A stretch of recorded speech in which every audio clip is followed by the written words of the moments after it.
গুনগুন খুব একটা কাজে ব্যস্ত আছে, তোমরা দেখে নাও গুনগুন কেমন কি কাজ করছে। এমন তুমি এটা খুলতেও পারো, খুব দুষ্টু হয়েছে তুমি মাম্মা, তাই তো?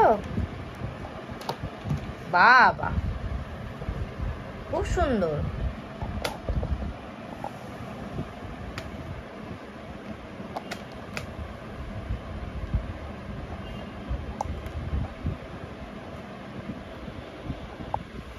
মাম্মা তুমি কিরকম দুষ্টু হয়েছে, বাস্কেট থেকে সব বের করে দিলে।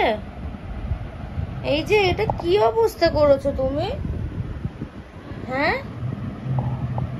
এগুলো সব গুছিয়ে দেবে তো তুমি আবার? হ্যাঁ, এখন চলে আসছো কেন? তুমি একটু গুছিয়ে দাও, এটা কি করেছো তুমি মা? দেবে একটু বলো, তুমি গুছিয়ে দেবে এগুলো সব? এই যে তুমি গুছিয়ে দেবে এগুলো সব, গুছিয়ে দেবে মাম্মা? তুমি গুছিয়ে দেবে না মাম্মা? অনেক কাজ করেছো, এবার টাটা করে দাও, সবাইকে টাটা করে দাও। টাটা টাটা টাটা টাটা করে দাও সবাইকে, টাটা করে দাও। হ্যাঁ টাটা।